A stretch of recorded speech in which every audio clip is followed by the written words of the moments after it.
kemudian ada yang namanya produk yang dibuat dari customer sendiri, tulis caption untuk pemasaran itu. Kemudian ada juga marketplace. Nah, kita akan lanjut ke diskusi karena di sini juga ada pelaku UMKM dan calon-calon entrepreneur.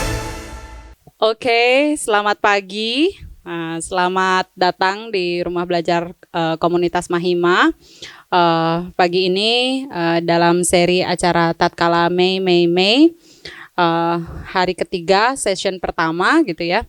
Kita menghadirkan dua narasumber yang akan berbincang kepada kita tentang narasi produk UMKM.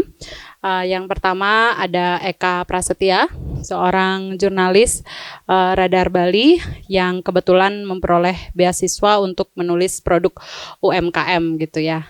Tepuk tangan dulu untuk Eka. Saya tahu Eka sudah lama juga bergerak di dunia jurnalistik ya sejak mungkin sudah 10 tahun ini dan menjadi salah satu juga divisi di Mahima, divisi pengembangan film gitu ya. Jadi selain sebagai wartawan, Eka tentunya adalah seorang penulis kreatif gitu. Dan hari ini dia akan berbagi kepada kita tentang narasi produk UMKM. Eka juga sudah melahirkan sebuah buku ya, sebuah buku kumpulan esai yang berjudul ya, yang ditonton, yang dicatat itu. Itulah Eka. Terus yang kedua ada Dr. Gede Suardana. Tepuk tangan dulu. Bapak Dr. Gede Suardana adalah CEO Apple Mart dan beliau juga adalah doktor kajian budaya. Sebenarnya ilmunya S1-nya matematika, S2-nya kajian budaya, S3-nya kajian budaya. Beliau juga sekarang mengajar di beberapa universitas dan belakangan memang menggeluti branding UMKM ya.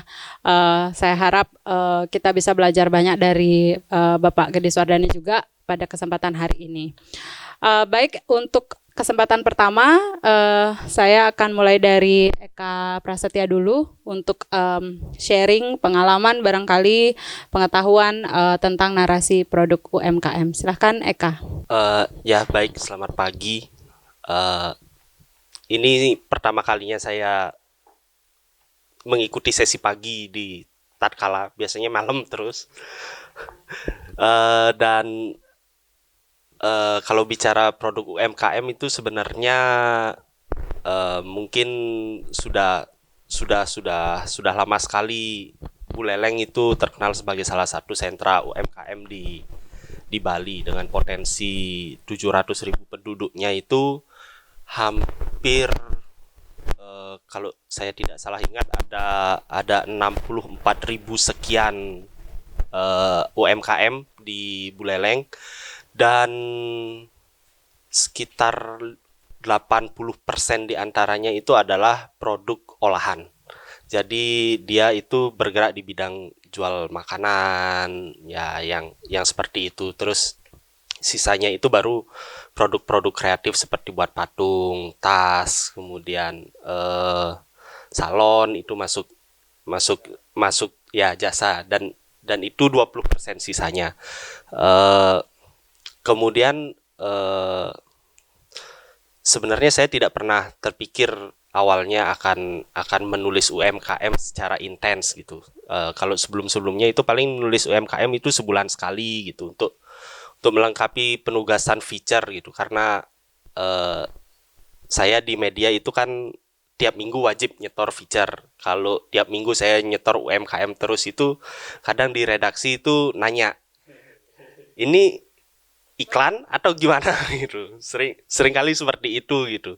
Jadi itu mungkin sekitar 4 atau 5 tahun lalu kalau saya intens nulis UMKM pasti pertanyaannya itu, ini iklan atau apa gitu. Tapi sekarang sejak bergeser digital semakin menguasai arus informasi, kadang media itu juga ikut dia. Wah, ini lagi viral gitu. Padahal ya viral belum tentu kualitas produknya bagus gitu. Saya seringkali menemukan produk-produk yang promosinya viral, ya sudah viral abulan pitung dine gitu. Kalau orang Beleleng bilang kan, paling abulan pitung dine kan suatu hilang be gitu. Dan itu saya banyak temukan gitu. Jadi kalau ada sesuatu yang viral belakangan ini, kalau ada sesuatu yang viral, udah saya menahan diri dulu gitu. Jangan ditulis dulu deh. Lihat konsistensinya barang 3 bulan, 4 bulan, setelah itu gimana. Karena banyak sekali yang yaitu tadi viral abulan pitung dine, setelah itu outletnya hilang entah kemana gitu, tutup lagi gitu. Dan selama menulis UMKM itu yang menarik justru saya menemukan banyak potensi di desa-desa gitu. Ada beberapa hal di desa itu yang mendorong mereka maju, apalagi sekarang pandemi kan, mereka berusaha gimana caranya biar mereka maju. Seperti yang di Panji itu ada dendeng babi asap gitu. Itu idenya itu bermula karena pandemi, jadi si pengusaha ini anaknya di PHK. Setelah di PHK dia itu ke kantor desa, bisa nggak anak saya kerja di kantor desa, entah sebagai apa, jadi cleaning service kayak tukang kebun kayak atau apa kayak, yang penting kerja dulu punya penghasilan di desa gitu. Kemudian dari desa bilang, wah kita nggak bisa seperti itu ya, ikut deh program pelatihan. Dari program pelatihan itu mereka dapat akses bantuan modal, mereka dapat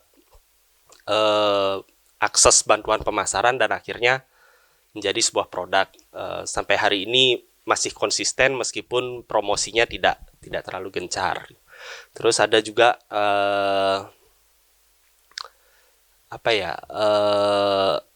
di Padang Bulie saya menemukan ada produk kopi madu gitu. Saya sempat bertanya-tanya, Padang Bulie punya kopi emangnya gitu kan? Saya nggak pernah terpikir kalau Padang Bulie itu punya kopi. Kemudian saya datang ke sana ke UMKM-nya, dan ternyata ya dia punya kopi sejujurnya itu dari Lemukih. Kopi yang dia tanam di Lemukih, kemudian dia eksodus ke Padang Bulie saat terjadi konflik Lemukih tahun berapa ya waktu itu? Yang 2009 kalau. Ya, itulah. Yang ada konflik Lemukih itu, dia eksodus ke Padang Bulie, kebun kopinya di sana ditinggal. Akhirnya kebun kopi itu di-branding sedemikian rupa. Kopi yang dari Lemukih itu di-branding sedemikian rupa jadi kopi madu Padang Bulie gitu. Ya, padahal Padang Bulie nggak punya gini, nggak punya kebun kopi, tapi dia bisa membranding itu, dan produknya lumayan disukai pasar, meskipun dia ya kalau ngomong ya meskipun di pasar indie gitu, nggak segencar kopi, tidak segencar kopi yang besar-besar seperti Banyuatis, tidak seperti kopi Sekumpul, tidak seperti kopi Wonogiri misalnya. Kemudian saya menyadari bahwa di seluruh pengusaha UMKM itu sebenarnya semua berangkat dari nol gitu. Jadi kalau kita lihat di media sosial itu, oh iya dia besar karena orang tuanya kaya gitu. Oh dia besar itu karena punya privilege gitu kan. Dan ternyata enggak juga, karena yang saya temui semua akan menemui dinding besar yang berbeda gitu. Misalnya ada yang punya privilege, misalnya orang tuanya cukup berada, dia punya bantuan akses permodalan, itu pengusaha dupa di Sambangan. Uang puluhan juta itu gampang gitu.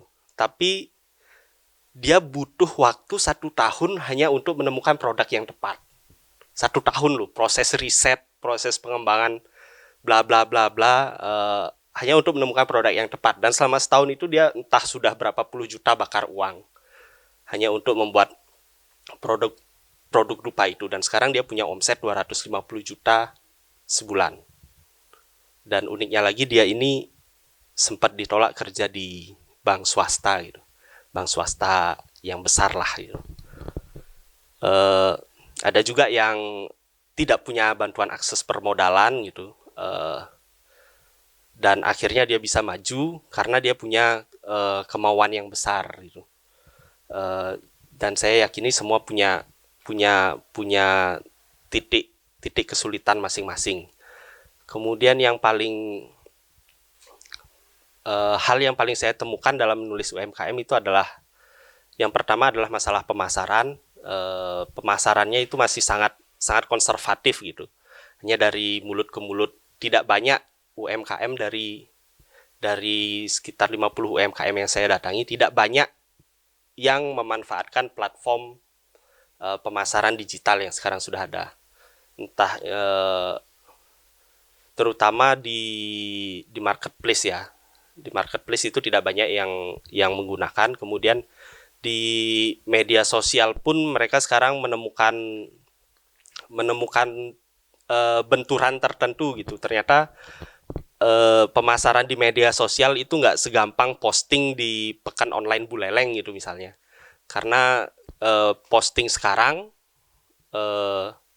ya lagi 1 jamnya sudah tenggelam, sudah belum tentu ada yang lihat lagi, belum ada yang like lagi gitu. Setelah saya tanya, saya tidak bisa menulis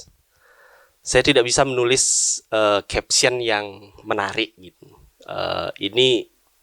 Ini tantangan besar sebenarnya untuk UMKM kita adalah menulis caption untuk pemasaran itu. Kemudian ada juga marketplace, dan ternyata marketplace seperti Tokopedia, Shopee dan lain sebagainya itu dia punya algoritma sendiri. Jadi yang kalau nggak salah sih ada semakin murah dia akan semakin tenggelam gitu. Kalau kita pasang harga murah dia akan semakin tenggelam, dan kalau mau naik itu harus ada hitung-hitungannya gitulah. Pokoknya ini sesuatu hitungan yang rumit sebenarnya, dan ini juga harus dipecahkan. Dan yang terakhir adalah masalah branding gitu. Tidak semua pengusaha UMKM kita itu bisa melakukan branding terhadap produknya dia. Misalnya ya buat produk kerupuk usus ayam, ya udah brandingnya sudah segitu aja, kerupuk usus ayam, tapi kita nggak tahu apa yang istimewa dari sana gitu. Menurut saya kalau memang dia mau branding, ya udah kerupuk usus ayam, tapi masukkan apa gitu yang kata sederhana yang menarik gitu. Misalnya seperti kalau kita lihat jamu kan, jamu Nyonya Menir berdiri sejak 1928 gitu kan. Hanya dengan kata berdiri sejak 1928 itu kita sudah yakin, oh ini produk jamu yang sudah paten, sudah digunakan selama puluhan tahun, sudah terkenal gitu. Misalnya kan misalnya kerupuk kulit ayam gitu. Kerupuk kulit ayam berdiri sejak 1999 itu misalnya kan, simple itu, tapi itu bermakna gitu bagi konsumen. Oh ini produk yang sudah bertahan selama 20 tahun dan ini kualitasnya pasti bagus gitu. Mungkin itu aja sih pembuka dari saya. Baik, itu pemaparan dari Eka, menarik sekali ya, bahwa Eka sangat melihat UMKM ini secara real, ada risetnya juga, dan ada data-data yang valid gitu ya, yang sudah dijalani sebagai jurnalis. Baik, kita akan ke pembicara yang kedua, yaitu Bli Gede Swardana, yang akan memaparkan mungkin lebih banyak tentang pengetahuan soal branding UMKM. Ya, untuk itu Bli Gede Swardana silakan.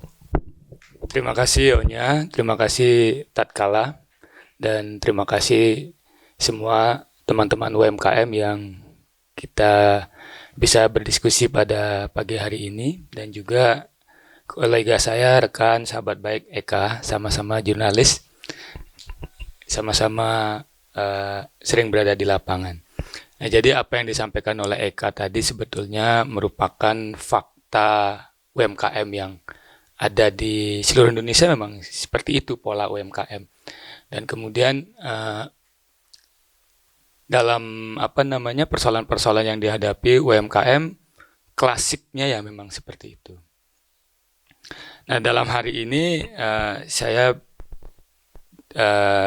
diskusi di sini, tukar pengalaman, sharing tentang pengalaman saya satu selaku pemilik dari Apple Mart yang Astungkare berhasil melewati masa pandemi ini, dan hari ini bukan tahun ini merupakan tahun yang ke-10 di Buleleng. Jadi usaha yang bisa melewati 3 tahun, 5 tahun, bahkan ujian paling berat pandemi itu sudah sebuah keberhasilan ya, kalau di Buleleng sebuah usaha bisa sustain dalam waktu melebihi dari 5 tahun, dan mudah-mudahan akan berlanjut terus. Nah, kemudian saya akan berbicara di sini selaku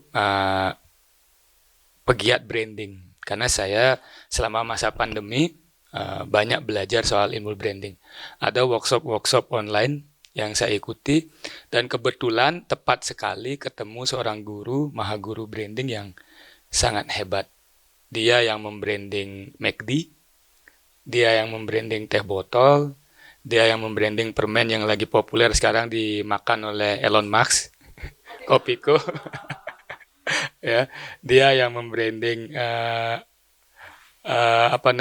BCA, Polytron, Basoke. Basoke, Basoke. Era kita masih tahu ya. Masih dengar ya? Sanaflu gitu. Nah, jadi bersyukur sekali bertemu dengan guru branding ini, dan dari situ saya berikhtiar bahwa ilmu ini harus kita bagi, karena uniknya ya, selama saya belajar ilmu branding selama 2 tahun di situ, di kelas saya itu orang Bali itu cuma 1, saya aja. Jadi saya membayangkan teman-teman daerah lain itu belajar brandingnya semangat banget, banyak yang terlibat dan banyak pengen tahu tentang branding. Ternyata kita mungkin karena kurang akses atau kurang informasi, atau bahkan saya karena beruntung aja ketemu gitu. Karena kebetulan waktu itu nonton di podcast apa gitu, ketemu. Terus saya cari-cari informasi, wah ini menarik. Nah, dari belajar elementary, kemudian sampai belajar magnet branding, copywriting, kemudian personal branding. Nah, akhirnya wah ini menarik. Nah, Pak Subiakto ini juga dia tokoh branding untuk tokoh politik SBY. Waktu SBY mengalahkan Megawati, dia orang di balik SBY untuk membentuk personal branding SBY. Tagline bersama kita bisa itu dia yang bikin. Itu bisa kita ingat sampai sekarang kan, tagline itu ya. Kalau sudah duduk lupa berdiri. Kalau sudah duduk lupa berdiri. Nah, itu dia juga. Apapun makanannya, minumnya. Nah, jadi bersyukur sekali. Nah, terkait dengan tema ini, narasi produk, betul apa yang disampaikan Eka tadi, bahwa para UMKM kesulitan menulis tentang narasi produk. Kalaupun bisa menulis narasi produk, ternyata sudah tidak relevan dengan perilaku konsumen sekarang. Kita nulis produk kita bla bla bla, ternyata nggak relevan dengan perilaku konsumen. Nah, saya akan mulai dari awal lagi sekarang. Produk, apa itu produk? Ini buat pengetahuan buat teman-teman UKM. Produk itu sebetulnya ada dari zaman sebelum Masehi. Udah manusia ada, itu sudah ada produk. Dulu cuma lewat barter gitu kan. Nah, misalnya barter produk, anggaplah sekarang nih. Sekarang ini anggap dulu hand sanitizer ditukar sama Aqua, ditukar aja tanpa dia membandingkan value-nya, nilainya. Yang penting saya butuh hand sanitizer, teman saya butuh Aqua, ditukar. Kemudian berkembang lagi, lama-lama nggak cocok loh, satu ayam ditukar sama satu kambing gitu kan, atau satu ikat sayur tukar sama satu ekor ayam. Akhirnya barang itu, produk itu ada nilainya, gitu kan? Oh, jadi harus 10 ayam dong tukar sama satu kambing. Kemudian lama-lama barulah muncul uang. Nah, itu produk. Nah, kemudian produk itu ada 2. Nah, seperti yang disampaikan oleh Kak cerita tadi, itu masuk kategori yang pertama, namanya product centric. Jadi para teman-teman UMKM bikin produk itu berdasarkan fokusnya pada product centric. Product centric itu apa? Saya bikin usus ini karena turun temurun. Nah, itu produk sentrik. Jadi dia membuat produk karena warisan leluhur, atau karena resep-resep keluarga, atau karena hobi, atau karena ia memang suka dengan produk itu. Jadi fokusnya bikin produk itu karena kesukaannya dia, keturunannya dia. Ini nggak hanya berlaku di UMKM ya. Perusahaan-perusahaan besar juga gitu. Pengusaha-pengusaha besar dia awalnya bikin produk itu karena keturunan. Garis keturunan mewarisi ya. Atau karena hobi. Itu namanya produk centric. Kemudian ada yang namanya produk yang dibuat dari customer centric. Kalau produk dibuat berdasarkan customer centric, berarti kita membuat produk berdasarkan habit dari konsumen kita. Berdasarkan ritual. Nah, kalau kita di Bali kan banyak itu habit-habit yang berlaku misalnya tiap minggu, misalnya purnama tiap bulan. Kalau misalnya tiap odalan baru barang itu laku kan. Nah, itu produk yang dibuat berdasarkan customer centric, perilaku dari konsumen. Dan bahkan ada produk yang berdasarkan ritual konsumen. Nah, yang paling laku dan sustain biasanya yang berdasarkan ritual. Ritual misalnya baru bangun kopi kita perlu bangun tidur ya, perlu gosok gigi. Habis itu apa? Ngopi atau ngeteh. Gitu kan? Nah, itu ritual. Maka kita membuat produk berdasarkan ritual konsumen. Target market saya ini ritualnya apa sih? Kalau dia ritualnya bangun pagi suka ngopi, kita buat produk yang memenuhi kebutuhan ritualnya dia. Jadi belinya kan tiap hari, gitu ya. Kalau kita bikin produk berdasarkan customer centric. Begitu juga misalnya nanti kalau kita mau bikin endek, nah ini tantangan. Bagaimana endek itu supaya laku nanti berdasarkan ritual konsumen atau paling tidak habit. Supaya endek kita nggak laku berdasarkan temporary atau berdasarkan temporary yang setahun sekali baru beli endek, gitu kan? Kemudian atau kebaya kita laku mau deket galungan baru laku kebayanya. Karena apa? Karena kebaya yang kita buat atau endek yang kita buat berdasarkan dari baru sampai produk centric. Kalau sudah sampai pada customer centric, sudah sampai pada habit, apalagi ritual, maka produk itu akan dicari tiap hari. Karena konsumen kita butuhnya tiap hari. Nah, tantangannya sekarang gimana supaya misalnya endek kita itu jadi ritual. Gimana tantangannya kita endek yang sebetulnya laku temporary ya, setahun sekali, bisa dibeli 2 kali setahun atau 3 kali setahun. Supaya dia mau beli, maka produk ini harus kita arahkan kepada customer centric. Nah, itu baru bicara soal produk. Nah, produk customer centric itu ada 2 lagi dia. Ada yang temporary, ada yang istilahnya temporary itu disebut dengan istilah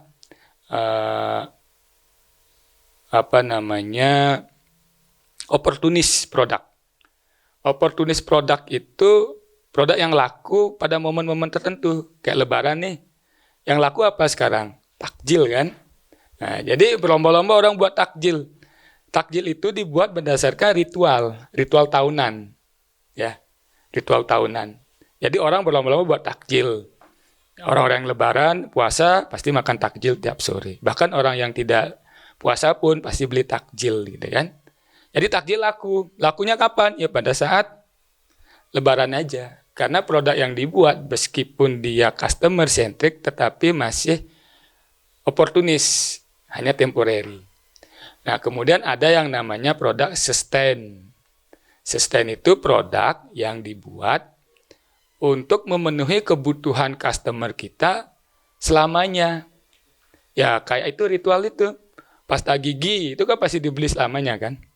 Kopi gitu kan, dibeli selamanya. Gitu. Makanan-makanan yang dijual teman-teman buka kafe segala macam.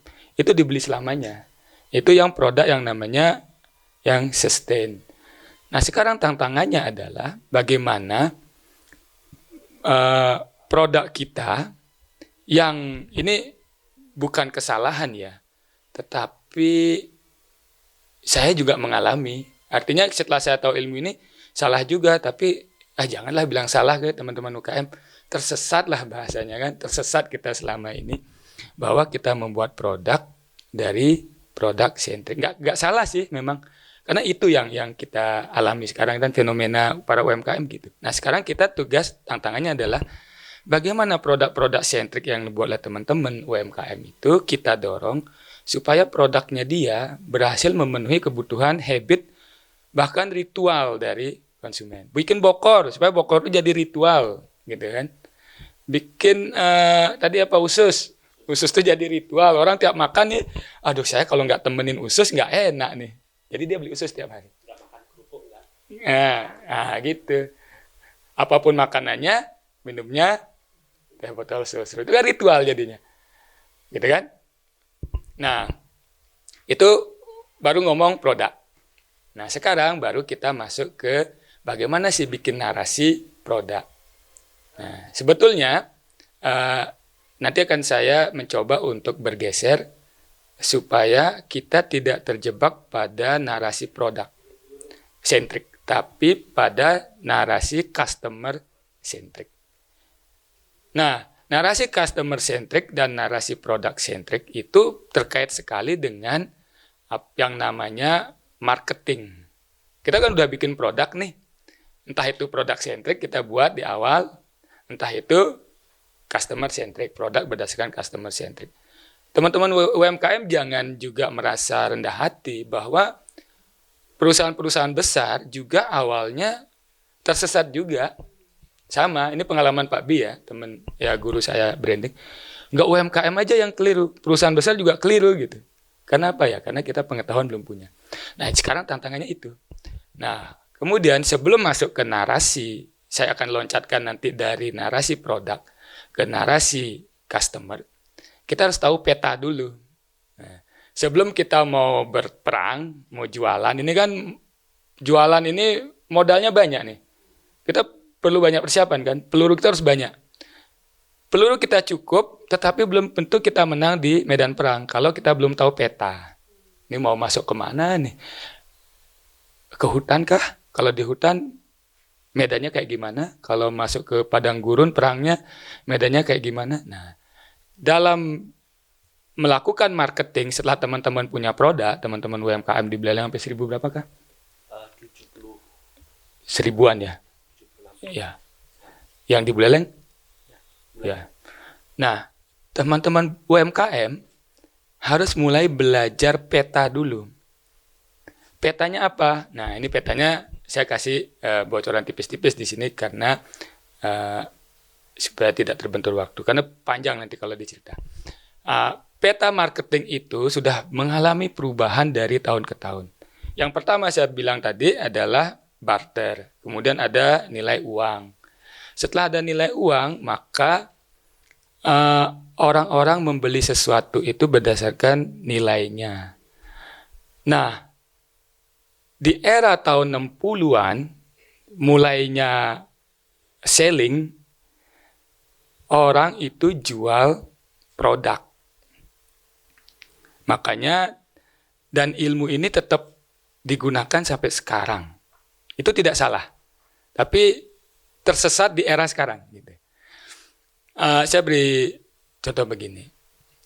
Teman-teman, dan bahkan di kampus saya tanya anak-anak manajemen, kebetulan saya ngajar komunikasi bisnis ya. Kamu dikasih teori marketing sampai mana sih? Mix 4P, Pak. Mungkin teman-teman di UMKM paham ya? Bu Dina, mix 4P itu price, product, price, place, promotion. Ya.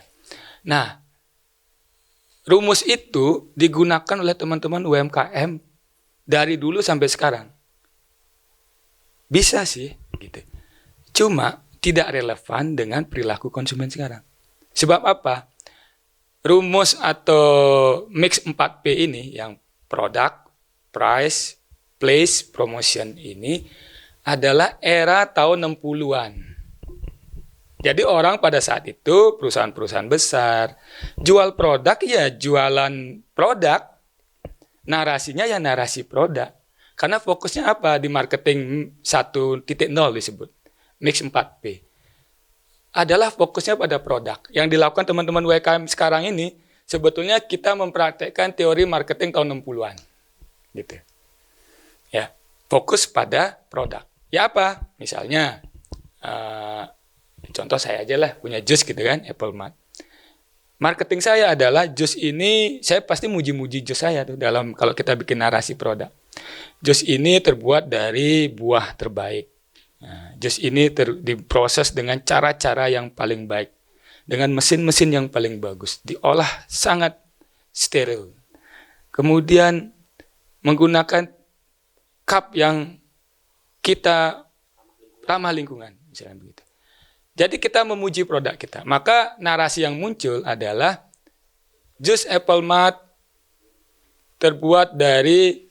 diolah dari buah terbaik yang ada di Buleleng. Misalnya buah mangga, buah apa. Kemudian menggunakan gula, tidak menggunakan pemanis. Gitu kan? Nah, kemudian kalau teman-teman UMKM misalnya bikin usus. Ususnya dicuci dengan sangat bersih. Tidak menggunakan boraks misalnya gitu kan. Jadi intinya teman-teman UMKM jualan dengan narasinya produk, fokus produk. Dipuji-pujilah sendiri itu produk itu. Dengan kata-kata manis sebagai yang terbaik lah. Kan banyak nih, sekarang masih sering kita lihat kan. Produk teman-teman misalnya endek dari bahan alami, gitu kan. Endek yang diolah dengan tradisi, kan gitu. Nah, itu adalah narasi yang masih fokus pada produk. Dan itu benar dan tepat dilakukan di era tahun 60-an. Di era marketing 60 sampai 70, 80.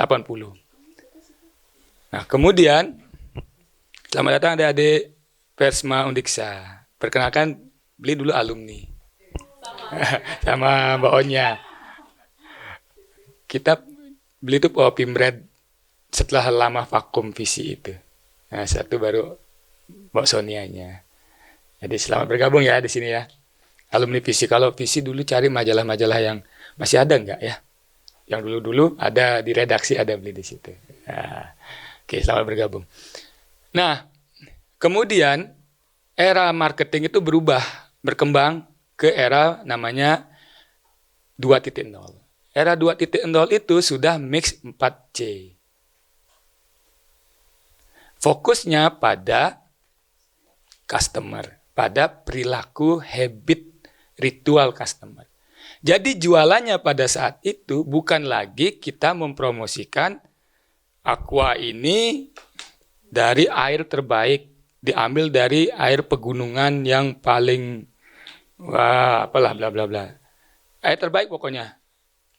Kualitasnya paling baik gitu ya. Tidak ada kuman dan segala macam. Kalau kita lihat cara Aqua, nanti saya akan tengok. Kemarin saya sudah siapin screenshot beberapa iklan-iklan jadulnya Aqua gitu. Untuk memberikan gambaran saja. Kenapa saya bawa Aqua sekarang untuk memberikan gambaran juga gitu. Nah, di era 2.0 bukan begitu lagi cara jualannya Aqua atau teman-teman perusahaan-perusahaan besar, tapi mulai era perilaku konsumen. Contoh, apapun makanannya, minumnya itu ritual. Ya, kalau orang makan pasti dia minumnya teh botol susu kan? Itu ritual. Kopiko gantinya kalau orang ngantuk kopiko gitu. Ritual ya. Gitu. Nah, Aqua juga udah bergeser dia. Udah bergeser, nanti saya cek deh. Nah, artinya begitu kita masuk di era marketing 2.0 tahun 80 tuh, karena fokusnya pada customer, maka narasi-narasi produk kita haruslah sesuai dengan perilaku konsumen. Yang kita jual itu konsumen. Kalau pertama, yang kita jual produk. Ya. Di era berikutnya yang kita jual itu konsumen. Bukan konsumen yang kita jual, tapi perilakunya yang kita jual. Perilakunya yang kita jadikan target. Gitu. Gimana caranya supaya kebutuhan, keinginan customer itu terwakili oleh produk kita. Maka waktu itu muncullah banyak tagline-tagline seperti tadi. Tagline Roso misalnya. Banyaklah sekali tagline-tagline yang muncul. Nah, kemudian contoh Coca-Cola. Yang dijual Coca-Cola di era marketing tahun 80 sampai ke 90 di 2.0 itu bukan sodanya yang dijual. Mereka dulu sejak awal sudah menjual produknya berdasarkan customer centric. Yang dijual itu perilaku konsumen. Nah, Coca-Cola yang dijual pada saat itu adalah value-nya, kegembiraan. Maka tahu kan lagu-lagu Coca-Cola? Hari ini hari yang baru, gitu-gitu kan? Itu yang dijual apa? Nggak jual soda Coca-Cola. Yang dijual itu ritual, habit, perilaku konsumen. Itu di era 2.0 tahun 80 tuh. Nah, di tahun berikutnya adalah namanya juga Mix 4C juga, era 3.0. Tetapi fokusnya sudah pada identitas konsumen. Nah, pada era itu, konsumen itu sukanya begini. Saya pakai sepatu Nike supaya saya waktu itu sama dengan Jordan. Jadi, Jordan itu mewakili identitasnya dia. Saya pakai baju Adidas untuk sepak bola supaya saya terlihat jago seperti Ronaldo. Gitu. Nah, di era itu muncullah banyak ambasador. Mungkin Mbak Dina tahu ya, tentang iklan bertebaran di televisi tahun itu ya. Banyak tentang iklan kan? Nah, di era itulah muncul ambasador. Karena apa? Karena konsumennya fokus pada identity. Dia ingin mencari identitas. Kemudian yang berikutnya adalah untuk bumi yang lebih baik. Contoh, nah, ini Aqua sekarang saya bilang. Aqua ini masih pakai marketing di 3.0, Mix 4C yang fokusnya pada identitas. Yang ditulis narasi di sini nggak ada, nggak tulisan bahwa dari air terbaik nih Aqua sekarang nih, di sampulnya nih. Kalau teman-teman amati ya. Kalau dulu mungkin ya di iklannya, di posternya. Yang ditulis di sini adalah botol ini terbuat dari botol yang telah didaur ulang. Value-nya apa? Untuk bumi yang lebih baik. Kan apa? Identitas konsumen sekarang adalah peduli lingkungan. Gitu. Kemudian di bawahnya apa nih ya? Di berabun saya. Udah nggak umur Pak ya? Baca juga, yang kecil nih kah? Faktor U. Walk with us. Enggak, yang bahasa Indonesia. Langkahlah bersama kami untuk lebih bijak plastik. Ah, itu. Itu yang dijual Aqua. Bukan airnya. Bukan lagi perilakunya. Perilaku hidup sehat. Kalau dulu mungkin ya jualan di tahun 80 Aqua itu jualannya ini untuk bukti aja ya. Untuk hidup sehat. Ya, mulai lagi kan. Nah, sudah nggak ada tutupnya kan sampulnya. Itu bagian dari strategi marketing Aqua untuk bumi yang lebih baik. Karena apa? Identitas konsumen tuh, kalau saya minum Aqua, berarti saya orang yang peduli lingkungan loh. Nah, gitu. Ya, identitas itu. Kalau dulu nih saya contoh, saya kemarin screenshot nih beberapa Aqua. Nah, ini iklan-iklan Aqua jadul nih. Pelepas dahaga sehat, aman setiap saat. Ini kira-kira era mana nih? 1.0 atau 2.0? Pelepas dahaga, sehat, aman setiap saat. 1.0, karena kualitas air kan. Ini iklan zaman dulu nih. Aqua. Bandingkan dengan sekarang. Nah, itulah narasi-narasi produk atau bukan strategi marketing yang digunakan oleh brand-brand besar sehingga dia sustain. Dan dituangkan dalam narasi-narasi yang ada pada kemasannya, pada iklannya. Gitu ya. Honda sekarang yang Vario 160. Tagline-nya apa? Bigger, greater, dan apa lagi satu tuh lupa saya. Yang Vario 160 ya. Dia fokusnya nggak jualan bahwa ini mesinnya cc-nya lebih gede daripada pada saingannya Yamaha apa ya sekarang tuh. NMAX ya? Bukan. Kalau Vario 160 Aerox. Dia nggak jualan. Memang ada narasi produk di dalam iklannya, kalau kita dengerin nanti iklannya. Tapi itu bagian-bagian akhir yang porsinya kecil. Tapi porsi yang besar dalam narasi iklan, copywritingnya istilahnya disebut, adalah kebanggaan orang pakai motor ini. Gitu. Nah, sama dengan jam Rolex. Rolex itu dibeli karena apa? Untuk memenuhi kebanggaan aja, identitas saja. Bahwa saya orang yang berada, orang yang sukses gitu. Kalau beli jam, Casio aja cukup kan. Orang-orang kaya kan banyak yang beli Casio. Karena dia hanya pada fungsi. Tapi orang-orang yang FOMO, yang hedonis, yang ingin kebanggaan, ingin mendapatkan identitas sebagai orang sukses di lingkungannya, dia belinya Rolex. Untuk apa? Identitas. Yang dibelinya apa? Identitas. Nah, kemudian di era sebelum 2015, masuklah di era 4C juga, 4.0. Tapi fokusnya pada komunal. Jadi brand-brand besar itu mulai membentuk komunal-komunal dia. Contoh Eiger, punya komunal para pendaki. Contoh Harley Davidson, punya komunal orang-orang pencinta itu. Coba kalau ada yang ngejek Harley Davidson itu, dihajar habis-habisan kita, diserang, gitu kan? Ada yang ngejek, wah Eiger tuh gak bagus tuh buat mendaki. Keluar semua tuh komunitas itu buat membela produk itu. Karena apa? Karena brand itu sudah berhasil membentuk tribes. Tribes itu suku. Suku itu kan sifatnya dia pasti membela kan? Advocate.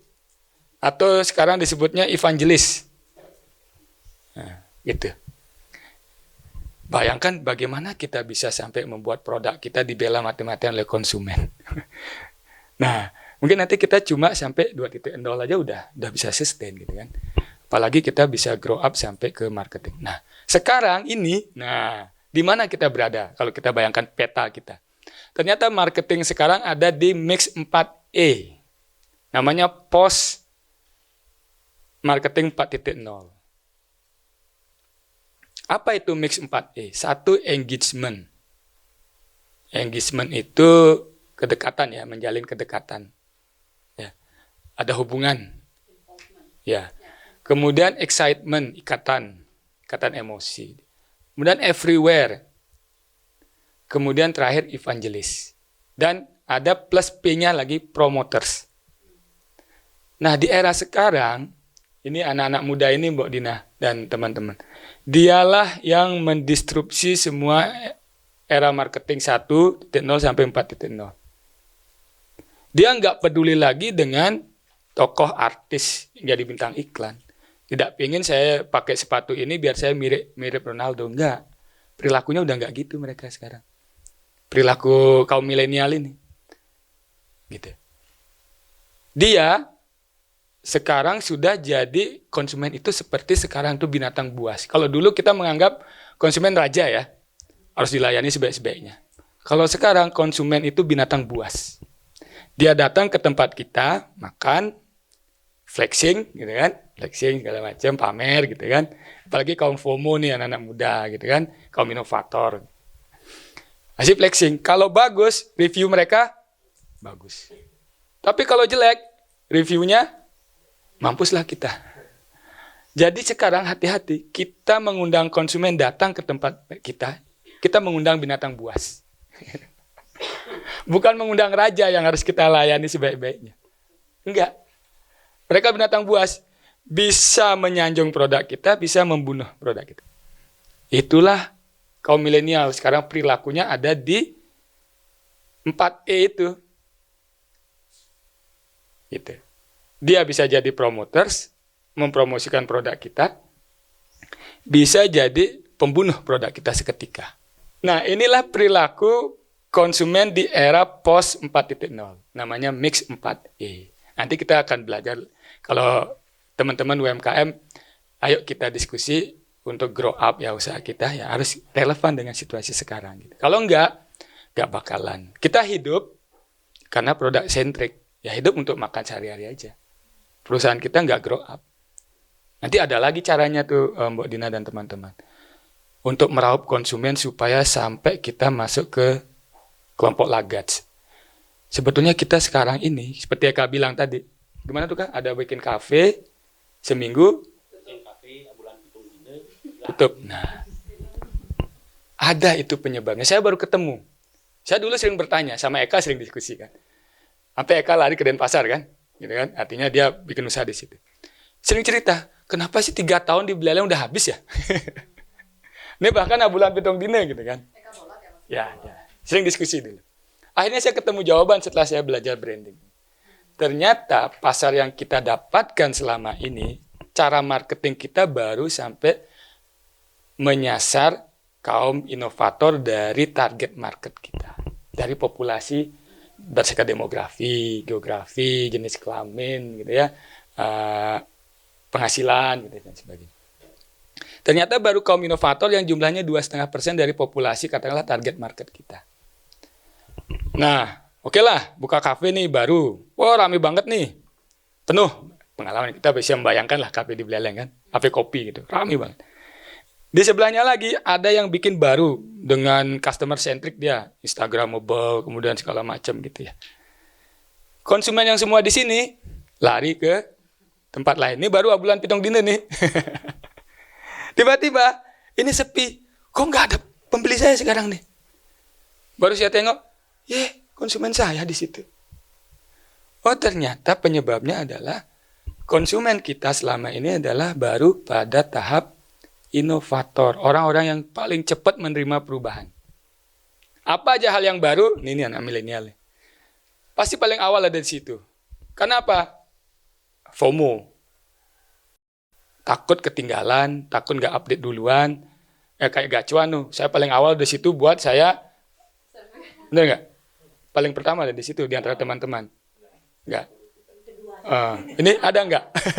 Ada nggak? Baru buka udah langsung itu. Anak-anak kita kan ada di situ semua.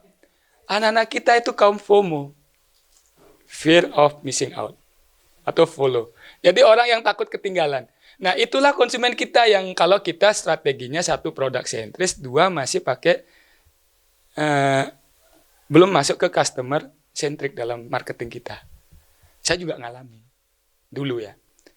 Nah, saya selamat sekarang karena pelanggan saya sudah masuk di kaum early majority dan late majority yang pasarnya 64%. Tapi saya kehilangan pelanggan kaum inovator ini.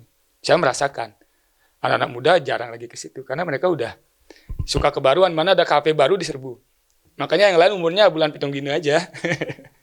Nah, konsumen ini aja yang kita cari dan kita rebutan di antara 2,5% itu teman-teman UMKM rebutan yang ini aja. Makanya dia 1 bulan pitung dina di sini. Ini buka kafe baru, pindah lagi bulan pitung dina biar dini. Pindah. Ini sepi dah teman-teman ini. Karena apa? Karena teman-teman belum masuk ke kelompok konsumen yang namanya early adopter.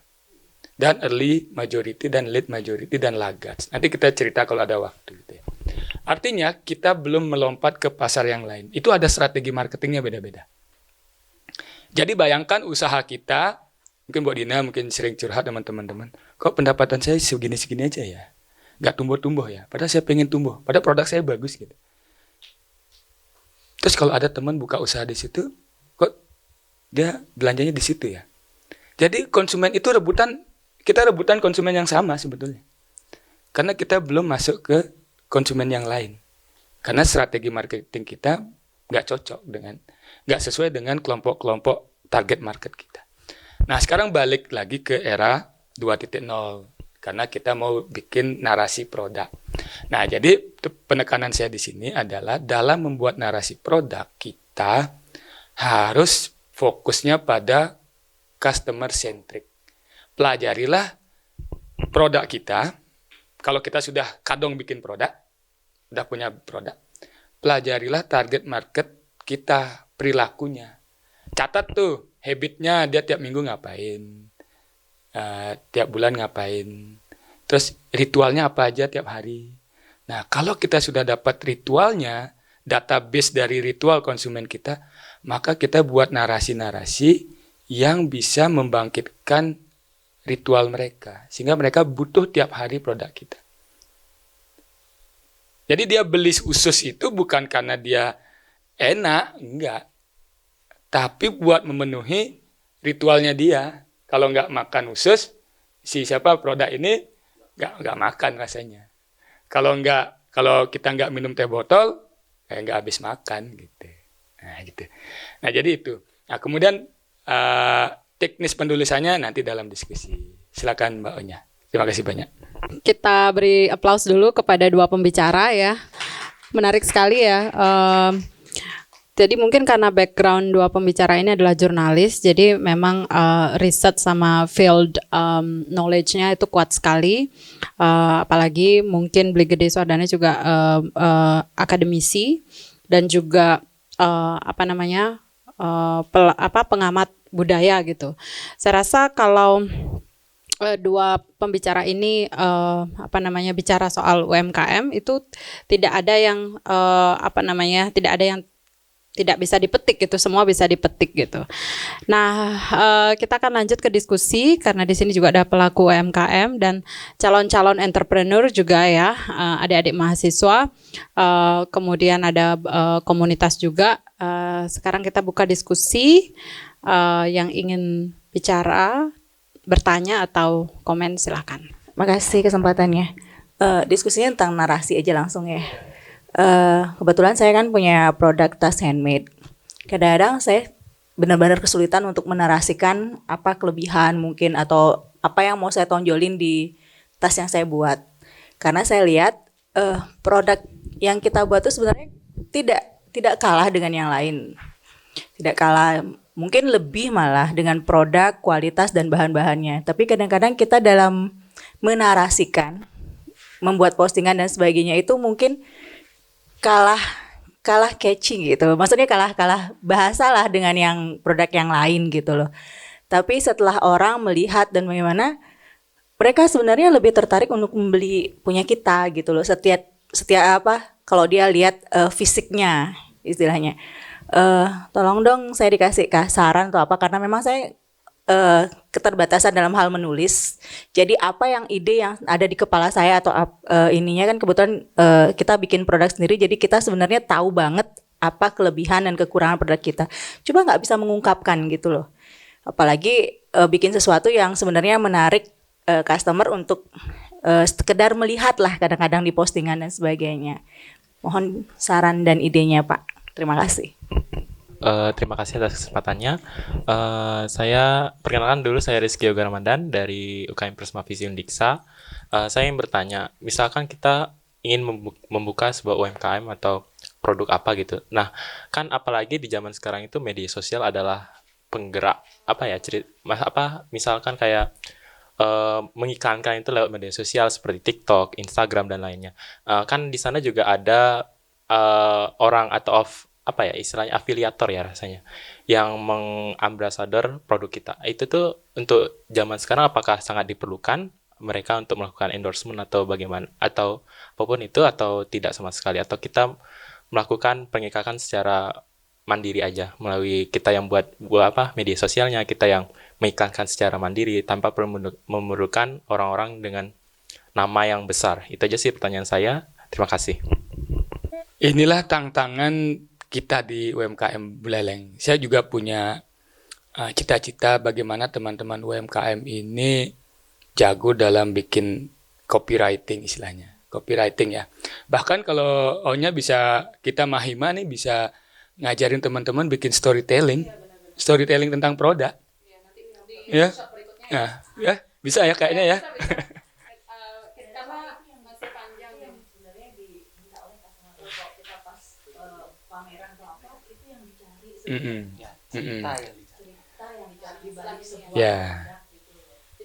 Ya.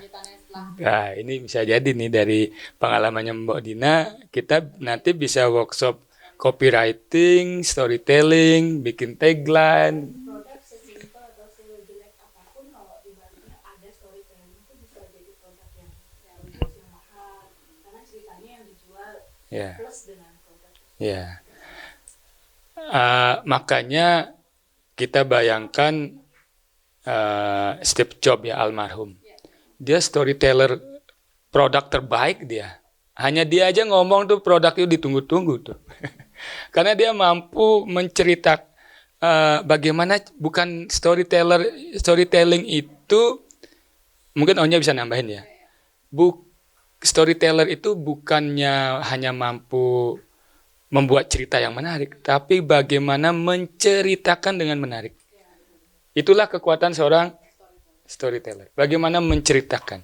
Nah, Steve Jobs itu punya kemampuan seperti itu. Nah, untuk bisa kita sampai tahap itu, kita perlu belajar menulis nih. Saya aja orang yang jurnalistik, sekarang saya harus belajar menulis berita kisah. Terus sekarang, apalagi saya sekarang sedang belajar juga bagaimana menulis produk itu. Itu perlu, saya yang sudah 10 tahun jadi jurnalis dan sampai sekarang masih aktif menulis, sudah hampir 20 tahun ya di dunia ini. Masih juga kadang bingung mau apa. Nah, syukur sekarang saya punya ilmu, punya basic ini. Nah, ini kita terapkan. Dan teman-teman harus kita tularkan ini kepada teman-teman. Supaya teman-teman juga. Betul Mbak Dina bilang, storytelling itu yang paling bagus. Orang itu tidak membeli kualitas sekarang. Tapi membeli cerita di balik produk itu. Apa cerita itu yang bisa membangkitkan emosinya dia. Sehingga dia punya ikatan cinta. Bukan, sinetron ya. Punya ikatan emosi dengan produk itu. Kalau sudah punya ikatan emosi, pokoknya kalau nggak pakai produknya Mbok Dina, saya nggak sreg deh. Gitu. Tapi kalau kita bikin narasi tentang kualitas produk, konsumen itu otaknya itu irasional, Mbok. Ya. Bayangin bahwa otak konsumen itu irasional. Bahkan dirinya sendiri tidak mampu menebak kenapa dia suka produk itu. Pernah kita bayangkan? Bahkan diri kita sendiri. Kita tiba-tiba beli HP. Setelah cuma, tadi beli benar. Tiba-tiba beli motor. Pertama mau kita kan tiba-tiba beli motor. Setelah di Jumah, cicing hati ini bakal beli gitu. Itulah otak konsumen. Otak irasional yang dihack oleh brand-brand besar. Nah, sekarang kita harus belajar nih bagaimana caranya main hacking otak konsumen. Nah, rumus-rumus ini yang harus kita sebarluaskan buat teman-teman banyak. Nah, jadi gini Mbok, betul storytelling yang dibuat. Jadi Mbok Dina, meskipun tahu kualitas produk, jangan itu yang jadi fokus.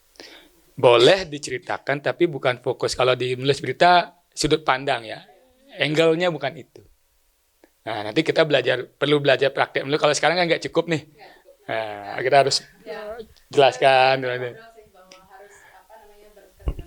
Nah, jadi yang hanya kasihkan rumus tipis-tipisnya aja. Jadi sambil belajar kita praktek. Jadi fokusnya adalah pada perilaku konsumen yang pertama.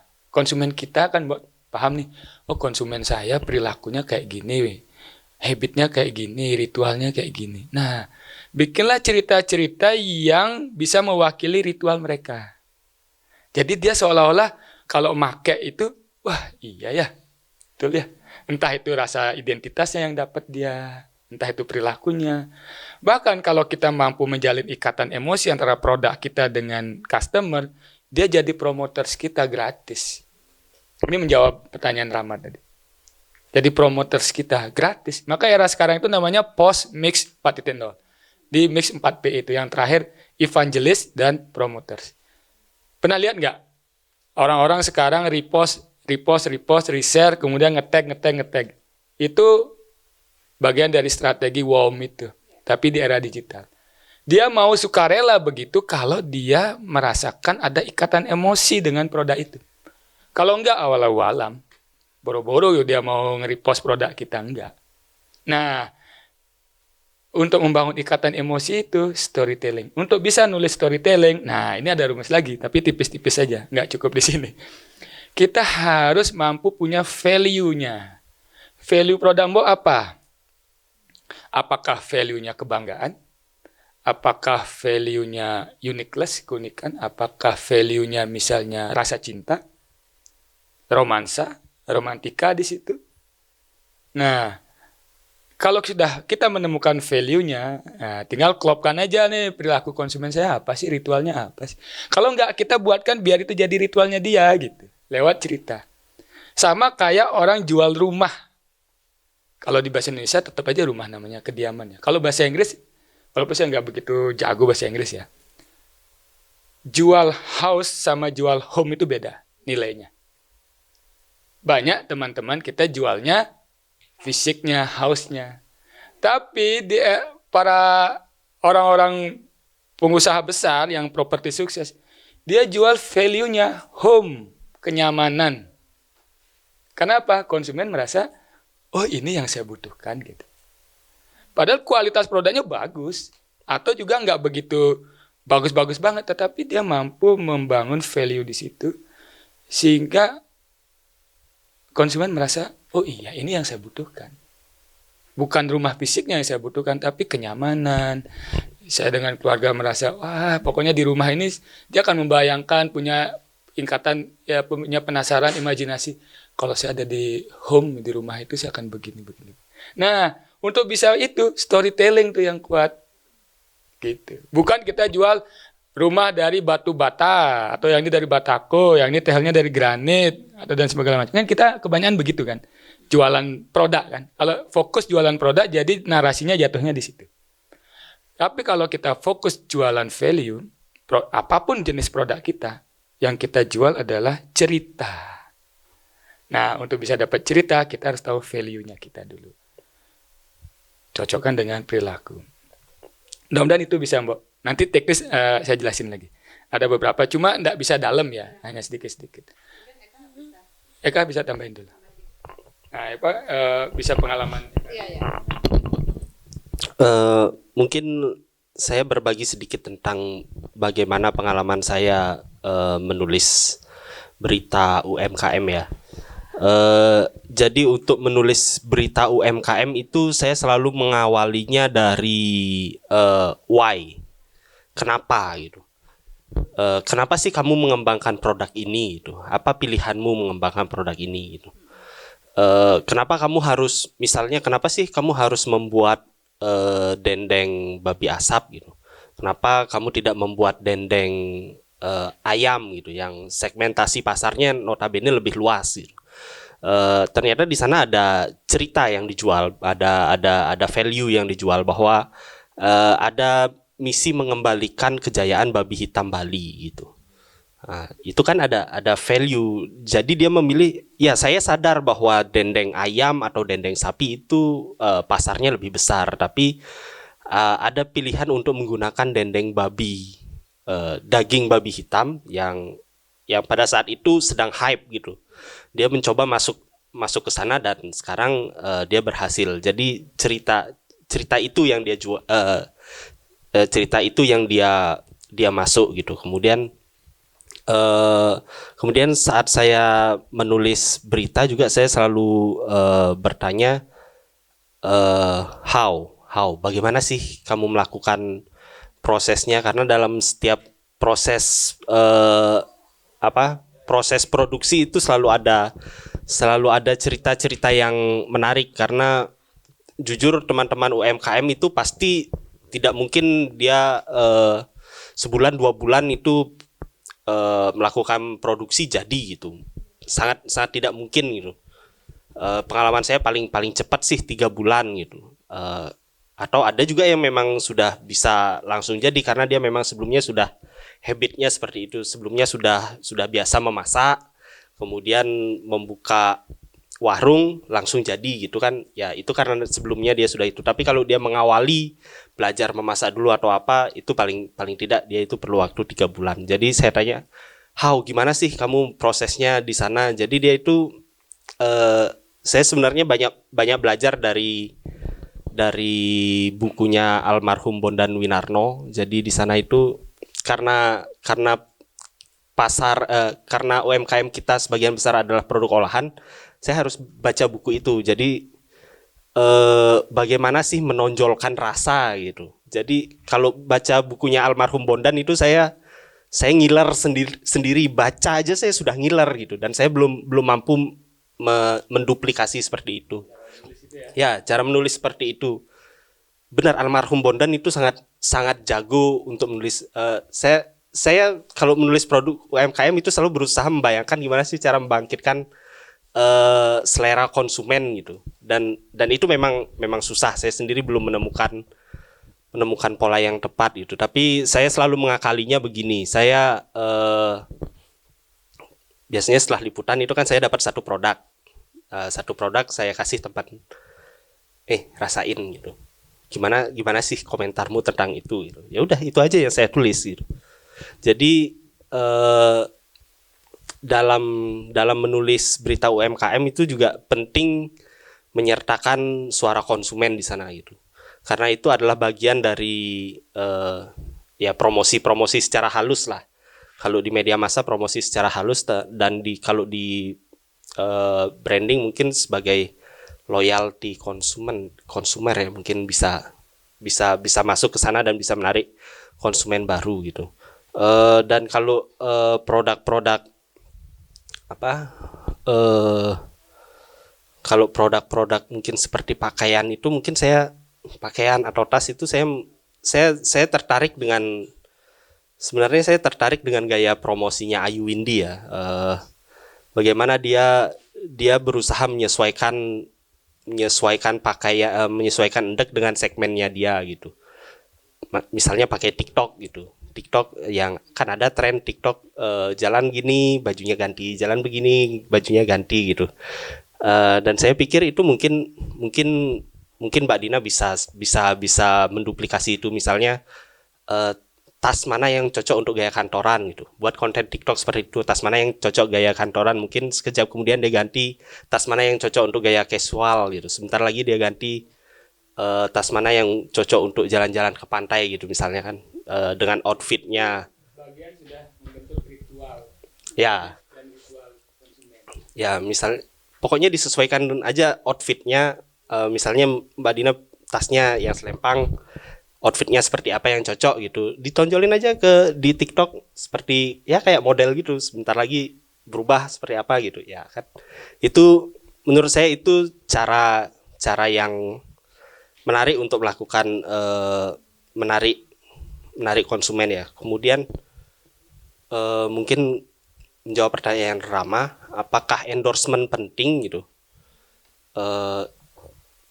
Saya nggak tahu sih zaman sekarang endorsement itu penting atau enggak gitu. Tapi dulu waktu zaman saya masih muda, mungkin waktu itu zaman marketing 3.0 ya mungkin. Jadi saya itu dulu tuh benar-benar memburu distro gitu. Misalnya gara-gara Rocket Rockers itu pakai brand PSD waktu itu, saya benar-benar mengejar PSD gitu. Mungkin kalau band Painful by Kisses pakai brand Dynamite gitu, saya benar-benar mengejar itu. Kemudian Ruby Soho dengan North Bali Pride gitu, saya mengejar itu ya. Pada saat itu endorsement penting, tapi kalau sekarang saya nggak tahu endorsement apakah masih penting dan relevan lagi, karena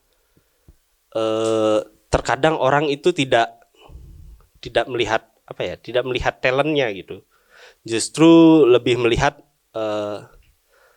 narasi produk, cerita di balik produk itu dan quality produk gitu. Jadi sekarang itu konsumen lihatnya narasi dulu deh, habis narasi baru bicaranya quality gitu. Kenapa narasi penting? Karena dia merasa wah ini gue banget nih gitu. Setelah itu baru dia ngomongin, oh ya quality-nya baru masuk ke saya gitu. Jadi kalau dulu kan lihat quality dulu dia, wah ini bagus nih barangnya. Habis itu dia merasa baru dia merasa cocok dengan barang itu. Kalau sekarang dia ingin mendapatkan sesuatu yang cocok dengan saya, habis itu baru dia bicara kualitas. Kalau itu yang saya temukan di konsumen sekarang. Menarik sekali ya pembicaraannya, diskusi kita juga sangat menarik, dan saya ingin menambahkan di sini kepada Mbak Dina tentang storytelling tadi ya. Mungkin saya bisa berbagi sedikit karena saya juga riset soal writing gitu ya. Jadi karena basic storytelling itu adalah di writing, itu adalah kita harus memiliki multiple perspektif. Seperti yang kita lakukan sekarang ini, kenapa kita mengundang Brigade Sordana, Eka Radar gitu ya, Eka Prasetya, karena kita ingin mendengarkan perspektif. Nah, perspektif ini membangun sensitivitas kita di dalam menulis gitu. Jadi kalau tadi pertanyaannya menulis itu mulai dari mana?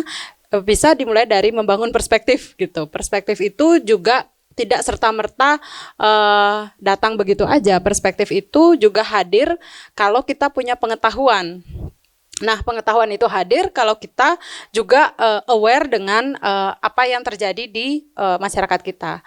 Banyak membaca, banyak mendengar, banyak belajar seperti sekarang yang dilakukan tatkala dan juga kemarin bulan Maret di Mahima March sebenarnya untuk adik-adik ketahui ya. Ini sebenarnya ngapain sih kita ngadain acara kayak gini kok serius banget gitu ya. Karena ini adalah bagian dari membangun perspektif. Ketika kita memiliki perspektif, maka kita memiliki sebuah sudut pandang untuk membangun cerita. Nah, seperti yang dikatakan oleh Brigade tadi, cerita itu versinya ada fakta, fiksi. Kemarin kita belajar itu seru banget ya. Fakta itu apa sih? Fiksi itu apa sih? Sementara sekarang fakta sudah mepet pada fiksi. Fiksi sekarang bercampur dengan fakta. Terus di mana posisi kita? Posisi kita adalah kalau kita punya perspektif, itu adalah sebuah sudut yang tidak diambil oleh orang lain gitu. Jadi kalau tadi misalnya menyebut Ayu Windy dia perspektifnya misalnya dia mengambil bahwa apapun acaranya pakailah Ayu Windy gitu. Dia di TikTok mainnya. Tapi kalau Mbak Dina merasa TikTok is not your it's not your media, you can choose other media gitu ya. Menurut saya not everybody also. Saya nggak punya TikTok gitu karena saya punya branding sendiri gitu ya. Saya tidak perlu di situ. Jadi maksudnya Mbak Dina harus tahu betul produknya Mbak Dina ini dari mana ngambil perspektifnya gitu. Seperti Mahima dan Tatkala, Mahima itu kalau orang ngomong Mahima pasti pikirannya pasti literasi, sastra, seni, budaya gitu. Kalau Tatkala pasti jurnalistik yang bercerita karena tagline-nya ya berita ya cerita gitu. Jadi kami adalah Mahima dan Tatkala itu adalah pembuat branding gitu. Jadi kalau kita sudah punya market seperti itu, ngomongin Mahima pasti teater, sastra, seni, budaya itu udah identik gitu. Jadi tapi membangunnya nggak segampang itu ya. Membangunnya puluhan tahun. Kami di bidang ini sudah 20 tahun lebih gitu. Jadi tidak bisa instan. Dan kembali ke tulisan tadi, mungkin setelah workshop ini kita akan lebih teknis ya. Itu kan sangat teknis, menulis itu sangat teknis dan tidak bisa dipelajari 1 jam 2 jam ya. Waktunya memang nggak cukup. Nanti juga adik-adik akan kami undang lagi ya sebagai calon pembuat branding ya. Oke, di sini juga ada Andika Pagi Motle ya, ada Blidon Rare juga, terus Pak Yahya juga, Pak Yahya Umar dan adik-adik juga silahkan ya. Bisa sharing juga, terutama kalau saya lihat Andika ya di Pagi Motle ya. Hari ini saya pakai bajunya bahannya dari Andika Pagi Motle. Ini adalah saya bangga pakai ini karena dia mengusung sustainability dan environmental safety gitu ya. Mungkin bisa berbagi juga Andika soal itu, dan Don Rare juga dengan produk plusnya kita jual gula juruhnya itu sudah tinggal 4 aja saya save di dapur, nanti saya enggak kebagian gitu. Semua beli, saya save untuk diri saya. Oke, silakan ya Andika. Beli gede sama beli Eka. Perkenalkan saya Andika. Saya baru di sini baru 3 tahun di Singaraja, tapi orang Sembiran, merantau ke Gianyar kurang lebih 18 tahun. Ya, mendalami warna alam. Nah, sekarang 2019 kemarin saya balik ke kampung, mencoba peruntungan di sini. Ya, sekarang baru 3 tahun. Bisnis kami sih di sini fokus ke warna alam. Jadi marketnya 99% orang luar. Jadi sekarang masih lokalnya itu baru masuk di pasar Jakarta yang anak-anak yang lifestyle-nya sudah berubah. Jadi untuk yang lokal yang masih ya standar itu belum menerima pasar kita seperti itu, karena dari sisi price-nya agak sedikit tinggi seperti itu, dan kita menggunakan memang bahan-bahan yang natural dari segi warna maupun dari segi bahan baku kainnya, ya dari cotton, rayon, linen. Yang sekarang lebih banyak itu yang linen sama hem. Hem itu dari produk dari ganja, dari serat ganja. Nah, itu yang dimana di luar kan legal. Itu yang paling bagus produknya. Nah, itu yang lagi banyak kita kerjakan, yang sama yang cotton organik. Di kesempatan pertama kali di Mahima, terima kasih. Saya ketemu dengan Bu Dina juga. Ini ketemu dengan Blidon Rare juga. Terima kasih sudah memakai produk saya. Bu Dina juga. Terima kasih sudah mengasih gratis juga. Jadi di sini saya ajak tim keponakan juga. Nah, dia yang di belakang promosin yang bagus storytellingnya itu Agung. Nah, saya cuma sebagai produknya. Ini Agung bisa sharing dulu. Ya, terima kasih atas waktunya. Saya Murah Agung Peranian. Saya keponakannya Pak Andika. Di sini saya pengen sharing juga terkait dengan kendala gimana sih menulis storytelling, karena benar beberapa bulan saya sempat stuck itu, nggak pernah posting, sampai diingetin terus sama paman saya, kok nggak posting karena saya stuck gitu, karena saya kehabisan ide saya mau nulis apa gitu, padahal foto ada gitu. Nah, di samping itu foto memang sangat penting sih dari segi pengambilan angle biar produk itu menarik gitu. Karena sebenarnya produk-produk kita itu sangat menarik, tapi kalau salah saja mengambil foto itu kelihatan tidak menarik, maka kita tidak bisa menggait customer itu. Nah, mungkin nanti idenya Mbak Sonia kan ada copywriting rencananya. Nah, itu sangat menarik untuk saya untuk ikut, sehingga saya bisa memunculkan ide-ide. Ya, Astungkare kita bisa lebih sustain, lebih lancar lagi ke depannya ya. Terima kasih. Terima kasih Bu Sonia, terus Beli Gede, Eka, dan semua teman-teman yang sudah hadir. Ini tema yang sangat menarik, sekaligus saya sangat-sangat ingin belajar. Persis seperti yang dikatakan teman-teman UMKM, sebenarnya kita juga saya sendiri juga kadang-kadang memang kehabisan ide gitu, lacking of idea gitu ya untuk menulis. Karena udah sangat sering tak tulis, kadang-kadang kalau masih tak tulis gini, nggak basi nih, gimana gitu lah. Misalnya, ayo pakai gula juruh, basi dah kayaknya nih gitu kan. Apalagi yang komen nanti Beli Gede, wadahnya tambah down lagi. Nah, seputaran itu aja sih, mungkin dikasih ramuan yang ciamik gitu, bagaimana gitu loh. Nah, terima kasih. Ya, Pak Yahya, ayo. Ya, langsung aja. Tes. Tampung dulu. Ini biasanya komedi soalnya. komedi dulu. Yang pertama untuk Pak Dr. Gede Suwardana dan calon dokter Pak Eka. Yang pertama saya ini punya PT ya, UMKM juga. Saya PT tapi yang kecil gitu.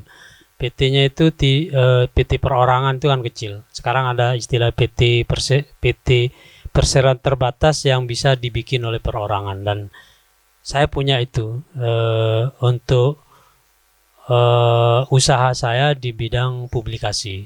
Namanya balisharing.com. Jadi belajar apa yang disampaikan Beli Gede tadi itu, saya jadi punya ide gini. Branding saya itu apapun sharingannya, mantapnya di balisharing.com.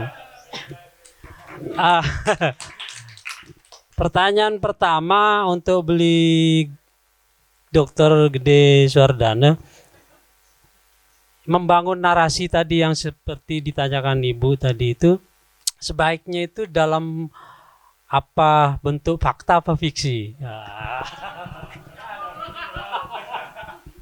Itu yang pertama. Yang kedua, sebenarnya kalau saya kasih contoh di Singaraja gini ya, ada warung-warung makan tertentu yang sampai sekarang itu bertahan dan pelanggannya itu tetap, saya sebut misalnya Bejo itu tetap ramai.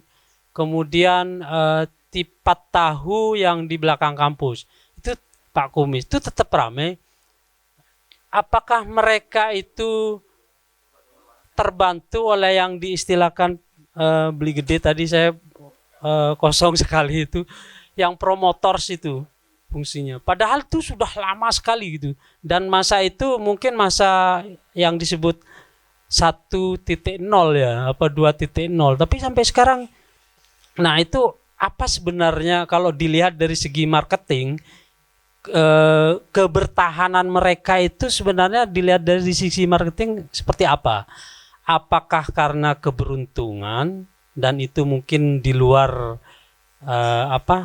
di luar ini teori pemasaran, atau menggunakan, kalau istilah dari Jawa itu menggunakan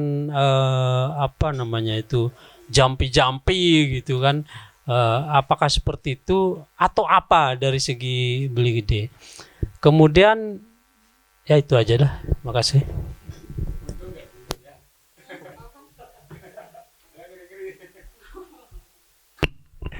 Oke, sebelum ke Mas Yum ya sama saudara sahabat ya, walaupun berkenal nih sudah segera menjadi sahabat nih karena kita satu komunitas gitu ya. Dan kemudian saya akan di sini dulu ke Adik.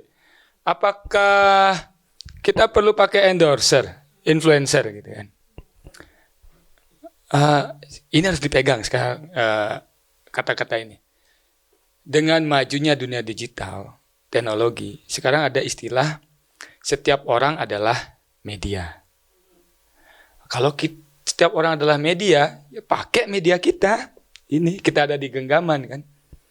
Pakai ini, buatlah konten-konten, story, cerita yang betul-betul menarik buat customer kita. Nggak usah pakai endorser atau influencer. Mereka itu followernya banyak, belum tentu berpengaruh. Yakin nggak? Belum tentu call to action apa yang dia omongin. Orang tuh pasti datang, pasti beli, enggak. Karena orang yang pengikutnya banyak, belum tentu berpengaruh. Apa yang diomongin belum tentu diikutin. Kan? Orang cuma ngikut aja biar tahu aja gitu. Jadi, karena setiap orang lah media, maka manfaatkanlah media ini. Sekarang pertanyaan berikutnya, meskipun setiap orang adalah media, tetapi setiap orang tidak bisa menjadi media. Kenapa? Kalau kita tidak bisa bikin konten yang bagus, tidak bisa bikin copywriting yang bagus, narasi yang bagus, cerita yang bagus, video yang bagus. Untuk bisa itu, nah ini tempatnya nih, kita orang-orang kreatif ini, mesti belajar. Mesti belajar. Saya juga dalam proses belajar itu. Karena ada istilah endorser, influencer, testimoni. Saya antara endorser dan influencer, nanti kalau salah tolong diperbaiki ya. Influencer itu orang yang nggak make, gitu. Tapi dia pegang alat itu, benda itu. Ini dipamerin, flexing di media sosial, gitu ya. Itu influencer. Kalau kebalik nanti jelas, saya agak lupa nih kebaliknya di mana. Kemudian kalau endorser, dia make, dia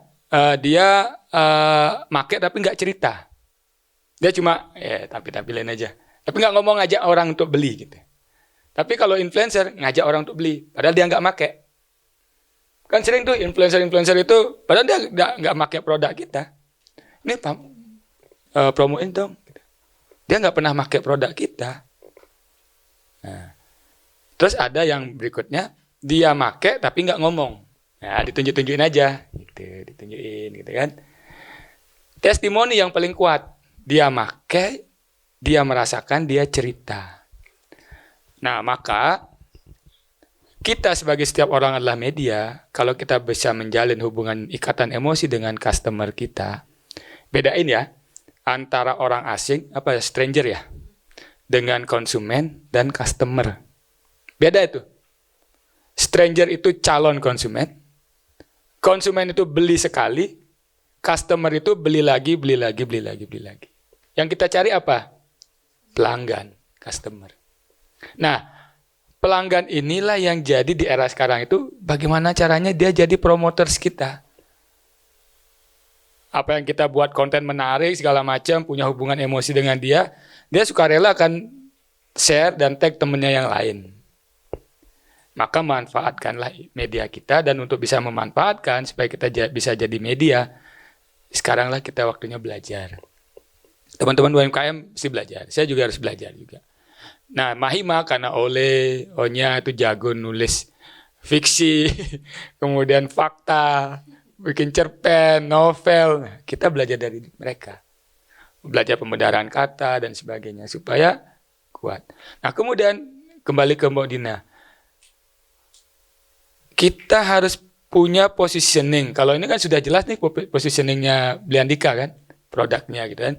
Kalau di era 3.0 itu untuk lingkungan gitu kan. Identitas itu. Jadi orang-orang yang pakai itu bangga, saya ini orang pencinta lingkungan gitu.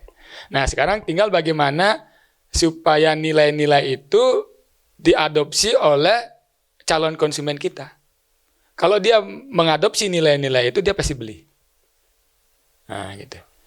Kalau enggak, susah kan orang-orang, kita kan beda perilaku kita, pemahaman nilai-nilai lingkungan kita sama orang luar kan. Beda banget ya, walaupun kita prakteknya banyak, tapi endapan nilai-nilai dalam diri kita beda. Nah, itu. Jadi, sebelum itu juga positioning brandingnya harus kuat. Kita harus cari DNA produk kita, core value-nya, baru dapat brand positioning. Supaya membedakan antara produknya Mbok Dina dengan Ayu Windy. Tapi kalau Mbok Dina jualan produk, otak konsumen itu langsung berpikir begini. Dia pasti membandingkan produk Mbok Dina, produk yang lain. Baikan ini, pasti beli. Kalau narasi kita produk, otomatis otak konsumen itu bekerja, membandingkan. Yang bekerja apa? Otak brain, human brain, yang analitik. Pasti membandingkan kalau kita tawarin produk. Kalau kita tawarin value, nggak akan dia membandingkan. Oh, ini value-nya ini. Oh, Mbok Dina value-nya ini. Oh, cocok dengan value saya berarti sini. Nggak akan lagi menghitungkan kualitas produk dia. Kalau sudah positioning-nya kita kuat, value kita kuat. Nah, kemudian Mas Yum ya, gini Mas, kalau kita itu kehebatan seorang jurnalis ya, begitu tahu value-nya, brand positioning-nya, tagline-nya langsung keluar tuh. Karena pembenaran katanya sangat kaya gitu. Kayak oleh tuh ya berita ya cerita. Itu tagline yang sangat kuat, yang sangat punya brand positioning kuat dibanding media-media online yang lain. Nah, betul kata Onya tadi, supaya tagline itu nempel dalam waktu lama, itu karyanya harus berulang-ulang, berkarya terus supaya nempel. Nggak bisa sekali kita cerita, harapan langsung diingat gitu, nggak bisa. Harus terus dibangun karya-karya. Karya-karya itulah yang menunjukkan positioning kita, value kita. Nggak bisa sekali. Maka jangan malu-malu untuk tiap hari kita sampaikan produk kita. Supaya apa? Masuk jadi top of mind-nya konsumen kita. Kalau kita malu-malu, aduh Jani ben kayak Donare ben Jani, ayo mani ben nih gitu. Itu ada teori namanya top of mind. Gimana supaya produk kita itu masuk di urutan nomor 1. Saya tanya adik-adik, kalau makan mie, ingatnya apa? Merek apa? Indomie. Kalau makan teh apa? Ya botol. Kalau mau HP, apa? iPhone? Atau yang lain? Apa yang ada di otak kita, yang pertama kita sebut, itulah top of mind. Urutan teratas. Untuk bisa mencapai itu, wah itu perlu perjuangan berat. Tapi kalau sudah sampai di situ, orang mau melupakan tuh susah. Kayak Kopiko tuh, sampai sekarang tuh masih diingat orang. Walaupun kita tidak makan ya, jarang kita, karena produknya tidak seramai dulu ya. Tapi masih nempel di otak kita. Ya, apalagi itu. Nah, itu. Jadi, kita jangan malu-malu untuk setiap hari, karena kita lah media. Kalau dulu, zaman broadcasting istilahnya, itu bayar iklannya mahal kan? Di koran, itu di koran berapa juta tuh buat iklan tuh, Kak? Halaman 1 misalnya. Lumayan kan? 17,5 juta. Lumayan mahal ya.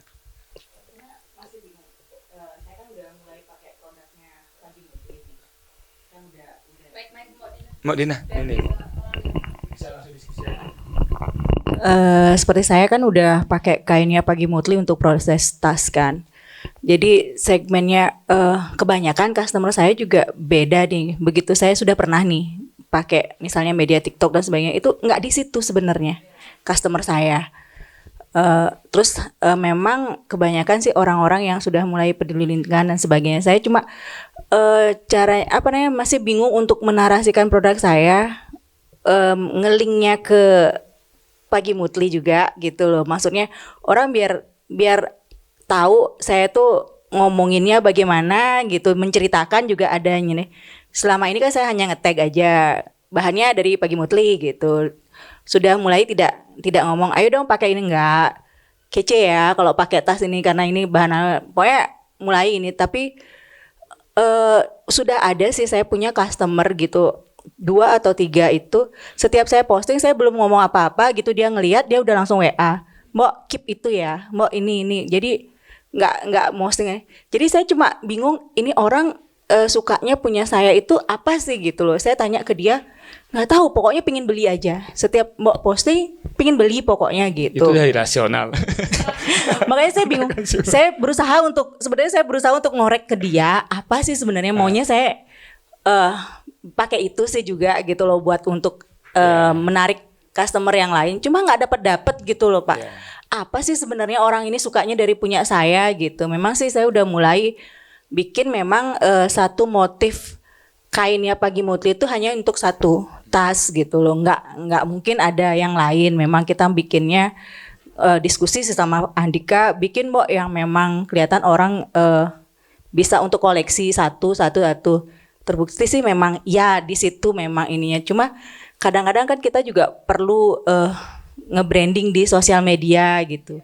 Cuma itu yang saya belum dapat gitu loh. Kalau selama ini sih sudah customernya udah kayaknya saya nggak posting atau apa, ada sih, nggak bilang banyak, cuma memang ada gitu loh. Maksudnya orang-orang itu memang yang sudah mulai kayak customer saya fanatik sih. Kalau mau nggak ada model gini dia mulai, mau nggak ada motif baru dia beli gini.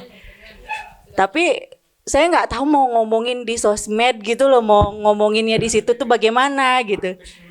Ya, terus saya juga pingin di packaging saya nanti itu saya mau bikin satu kartu yang bisa menceritakan gitu loh produk saya. Itu saya nggak nemu sampai sekarang apa sih yang saya mau omong atau saya tulis di situ.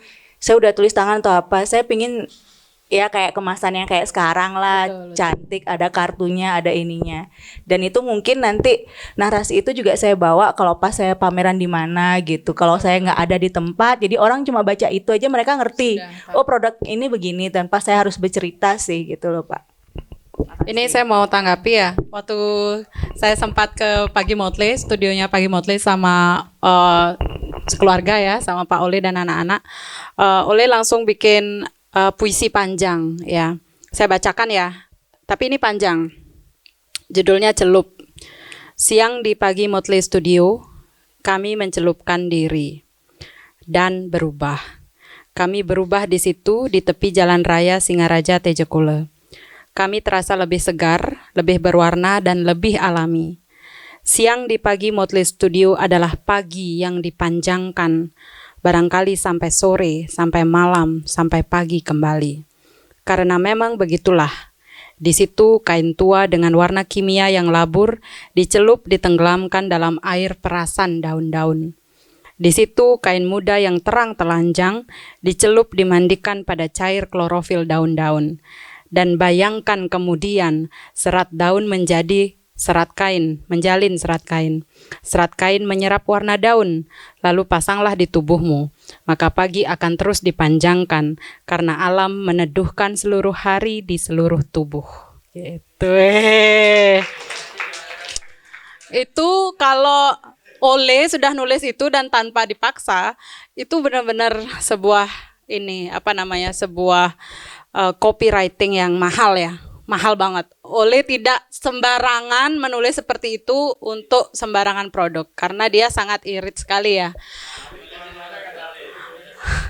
Orang air perasan daun itu loh menyerap ke serat kain itu kan air perasan daun, terus ada kata klorofilnya. Itulah penulis kalau memang sudah menuangkan kata-katanya. Jadi kalau ini ditempel di Pagi Motley, orang tidak perlu lagi tahu seperti apa karena di sana sudah terjadi proses, di sana ada. Dan makanya Ole itu cocok jadi brand ambassadornya Pagi Motley. Karena atau dapat gini sedikit gitu ya, endorsement ya, karena kata-katanya itu mungkin Ngurah tadi bilang bahwa kok sulit sekali menciptakan kata-kata. Mungkin Ngurah harus belajar sensitivitas juga.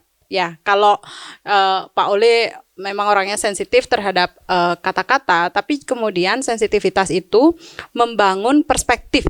Nah, kalau kita tidak sensitif, maka kita tidak aware dengan perspektif apa yang kita ambil.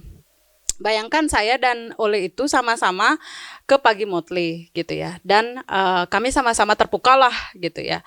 Tetapi kemudian dia dapat puisi itu, tapi puisi itu terjadi bukan karena satu momen itu aja. Tabungan yang Pak Ole punya tentang puisi itu kan udah berapa umurnya dia sekarang? 50 tahun ya. Jadi lebih ya. 53. Jadi untuk menghasilkan kata-kata itu tidak semudah kita klik and the words coming out, it's not that easy. Sama seperti saya juga kalau misalnya saya menulis, it doesn't mean that ini adalah hasil dari saya saat ini, tapi adalah tabungan saya. Saya tinggal narik ATM aja kata-kata keluar gitu. Nah, itu nanti kita di workshop copywriting berikutnya ya, dan itu kita akan selenggarakan cukup intens, dan itu menghadirkan juga beberapa yang ada di sini, dan itu memang yang kurang mungkin dari teman-teman UMKM di sini. Jangan lagi pakai gini, mau kece, pakailah itu kayak low level gitu loh, kayak oh my god. Misalnya kan misalnya Bu Dina bilang, Bu Dina padahal dekat sama Sonia ya, kok nggak berubah captionnya itu apa dengan puitik lah sedikit gitu. Oleh juga sering dia bilang teman-temanmu tuh ajak ke Mahima bukan untuk jadi penyair. It's not about that, ya. Yeah. It's not a matter of you are becoming a poet, tapi the choice of the words, kemudian pilihan perspektifnya gitu. Makanya sebenarnya di sini tuh kita belajar menjadi apa saja. Ya, bukan berarti kita, saya kan dosen bahasa Inggris, ngapain saya belajar branding gitu. Padahal kita sama-sama saling mengisi kayak gitu. Nah, jadi itu, dan PR kita bersama adalah bagaimana untuk mencapai itu. Sekarang yang di zaman yang instan ini menurut saya kita semua seperti ingin shortcut gitu loh. Tiba-tiba ingin kayak Pak Ole gitu. Adi melagati tulisannya gitu. Gimana caranya meraih kemampuan itu adalah dengan mencicil secepat mungkin apa yang dia raih yang dikumpulkan 50 tahun. Nah, itu kan sulit tuh. Jadi caranya mencicil itu adalah mulai membaca, mulai sensitif, mulai banyak bergaul, mulai banyak bicara, bertanya dan sebagainya. Dan itu adalah proses yang terus-menerus harus diasah gitu. Saya rasa itu sih. Dan kembali lagi kalau tadi ngomongin puisi itu, di situ ada serat, ada klorofil, ada pagi. Kan Pagi Motley itu kenapa kayak Kayu udah nanya dia, Kayu itu filsuf kecil, dia bilang, Bun kenapa sih namanya pagi motle gitu? Karena pagi itu, ini saya ya menurut saya, karena pagi itu adalah awal mula hari gitu. Jadi awal mula hari itu adalah ada di situ ada kebangkitan, ada optimisme, ada harapan gitu. Itu saya cara menjelaskannya kepada anak saya. Loh, kan dia masih kecil, kenapa harus dikasih jawaban yang kompleks? Dia kan tubuhnya aja kecil, pikirannya belum tentu kecil, bisa jadi dia lebih cerdas dari saya. Jadi saya jelaskan seperti itu. Terus dia nanya lagi, terus kalau motle apa artinya? Motle barangkali itu sebuah nama, tetapi ketika dipadukan dengan pagi itu jadi indah, terasa pagi motle. Jadi kalau pagi saja kan nggak spesial tuh, ditambahlah motle gitu, supaya dia lebih ini. Jadi seorang Kayu aja branding pagi motle itu dia udah tertarik banget gitu. Jadi itu sih menurut saya, dan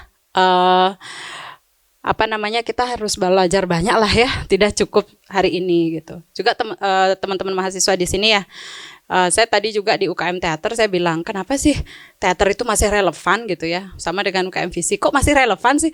Orang semua ilmu relevan kalau kita menganggapnya relevan, kan gitu. Perspektifnya adalah kita menganggap ini relevan nggak? Soalnya investasi terbesar manusia adalah waktu ya.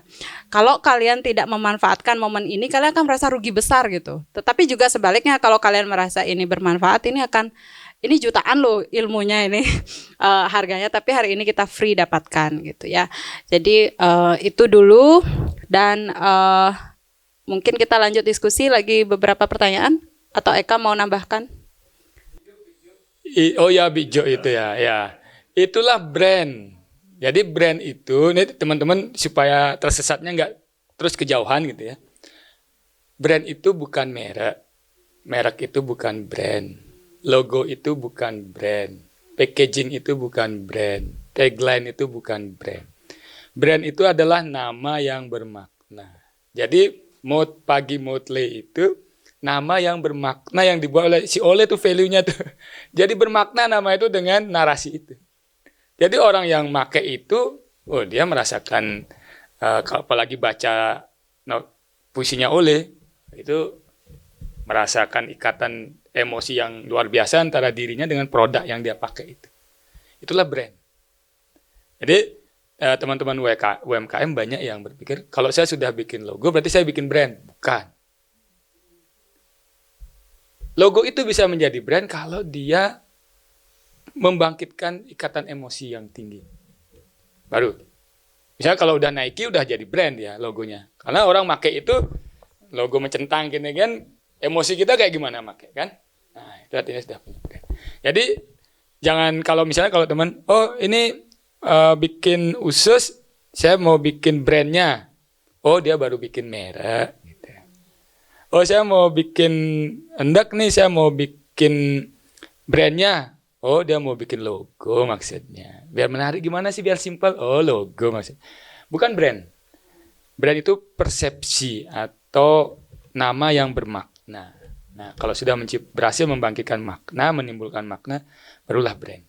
Entah itu logonya nanti, entah itu operasional kita, entah itu cara kita melakukan penjualan dengan konsumen, hubungan emosional kita.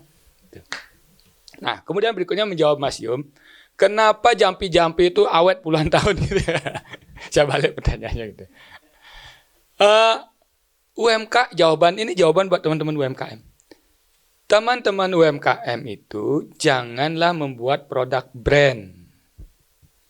Buatlah personal brand. Karena yang awet dari teman-teman UMKM itu adalah personal dirinya. Apa tadi namanya? Bijo. Walaupun Bijo udah mati, nanti tetap belanja Bijo gitu. Karena personal brandnya itu kuat. Men tempeh, men weti gitu kan. Cikelo kan, walaupun udah nggak ada kan. Nah, UMKM bangunlah personal brand gitu. Jangan membangun produk brand. Personal brand, karena di era sekarang kayak pandemi ini, yang bangkrut itu adalah perusahaan besar. Karena apa? Strukturnya tinggi, besar, kokoh, pivotnya jadi susah, nggak lincah, nggak punya agility dia. Tapi UMKM banyak bertahan kan? Karena apa? Kecil, lincah. Supaya kelincahan itu bisa kita manfaatkan, bangunlah personal brand. Kalau personal kita brand udah kuat, Mbok Dina misalnya, Mbok Dina, apa nama, Dina apa gitu, bangun. Maka sekarang Mbok Dina bikin apa, tas. Kalau itu sudah nancep di otak orang, Mbok Dina punya personal brand yang sangat kuat, nanti bikin produk apa aja dari kainnya itu, pasti dibeli. Orang belinya apa? Percayanya. Bukan percaya pada produknya, Mbok. Percaya sama orangnya. Orang membeli bukan percaya. Kalau beli Bikjo itu, dia bukan beli nasi Bikjonya. Ngapain dari jauh-jauh beli nasi Bikjo? Percaya pada orangnya. Dia membeli karena percaya pada orangnya. Dan storytelling itu, cerita itu. Saya pernah kemarin tuh pas beli di situ ada dari Canggu tuh satu keluarga. Bu, kok kesini dari Canggu jauh banget? Ya pengen aja, pengen merasakan makan di sini gitu. Karena apa? Dia sudah ada ikatan emosi yang kuat antara dirinya dengan si Bikjo ini. Jadi dia ke situ bukan nyari nasi Bikjo gitu. Kalau nyari nasi besampi di mana aja bisa. Tapi nyari Bikjo karena dia mencari ceritanya, membeli cerita dia di situ, bukan membeli makanan.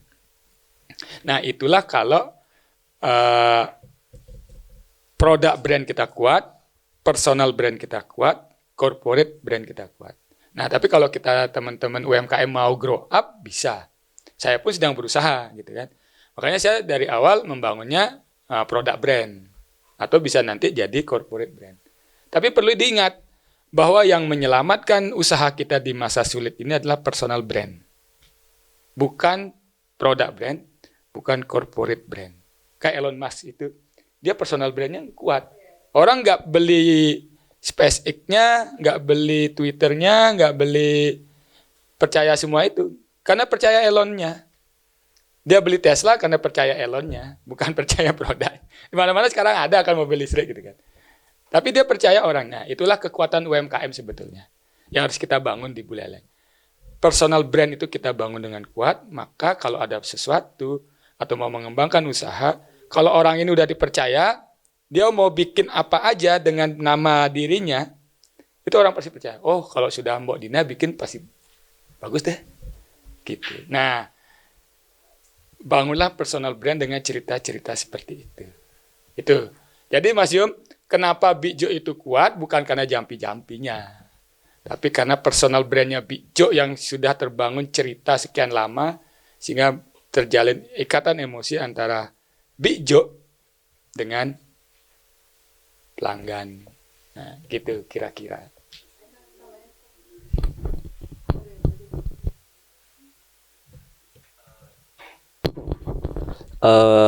Mungkin saya menambahkan sedikit saja terkait dengan narasi atau storytelling ya. Kalau tadi Don Rare menyebutkan bahwa dia sampai sudah bosan membuat caption gitu. Ya memang ada kalanya seperti itu gitu. Mungkin istilahnya apa ya, fase burnout gitu. Saya sempat mengalami saat tahun 2020 itu, saya memang benar-benar dalam fase burnout sampai jemu sekali itu menjalani rutinitas ngetik berita gitu, sampai saya harus enggak healing. Saya sampai harus konsul sama dokter Gunawan gitu. Kenapa ya? Karena memang benar-benar fasenya burnout gitu loh. Benar-benar jenuh, jemu pokoknya, sampai ada rasa tidak ingin bekerja lagi gitu. Akhirnya setelah konsul ya memang itu sebuah fase yang harus dilewati. Caranya gimana melewati? Udah ngobrol aja sama teman gitu. Ya, kalau dalam hal saya itu tambah hara dikit. Ternyata ngobrol dengan teman itu membawa perspektif baru gitu, membawa insight baru gitu, dan mungkin teman-teman UMKM ketika sudah jenuh jualan pasti menemukan titik itu, jenuh jualan nggak tahu harus ngapain lagi, bisa ngobrol sama teman gitu, mengobrol yang banyak, mendapat cerita yang banyak, sehingga mendapatkan tambahan kata lagi untuk menulis gitu. Kadang juga mengobrol itu baik dan ngobrol itu penting gitu. Kita tahu ya, kita tahulah tidak banyak orang yang suka membaca sekarang gitu. Ketika tidak suka membaca, jalan yang paling gampang dilakukan adalah ngobrol dengan bertemu dengan beberapa teman UMKM, bertemu dengan beberapa teman di luar circle UMKM juga penting. Dan kalau punya waktu ketemu dengan pelanggan gitu, ngobrol aja, bukan untuk bertanya kenapa sih kamu pakai produk saya gitu. Ya, hanya untuk ngobrol aja. Nanti dari obrolan itu kadang kita ketemu kenapa sih akhirnya dia memilih produk kita gitu. Karena kalau kita datang ngobrol sedikit terus ditanyain, kenapa sih kamu kok suka sekali beli produk saya gitu. Kadang memang nggak ketemu gitu. Tapi setelah lama-lama ngobrol, saya suka lu sama produkmu soalnya nyaman dipakai, mungkin seperti itu. Saya suka sama produkmu karena itu itu bagian dari diri saya gitu. Mungkin hal yang seperti itu, dan ketika ngobrol itu kita dapat, wah ini testimoninya dia bagus kayaknya. Itu bisa direplikasi atau duplikasi untuk menjadi sebuah caption dalam pemasaran produk. Itu aja sih. Oke, terima kasih. Tepuk tangan dulu. Sudah jam 12 lewat ya. Kita akhiri ya sesi diskusi kali ini, dan kita akan lanjut di workshop berikutnya, copywriting dan branding gitu ya, storytelling branding. Kita akan mungkin hubungi UMKM yang menurut kita juga mau belajar ya, karena beberapa UMKM tuh mungkin nggak perlu belajar dia ya, tapi kita pilih yang pengen belajar gitu. Kita kurasi. Oke, terima kasih untuk Bligede Sordane dan Eka Prasetya. Ini ada bingkisan dari Banyuatis. Yeay, silakan. Kopi Banyuatis adalah sponsor kita. Tanpa kopi tidak ada ide. Foto.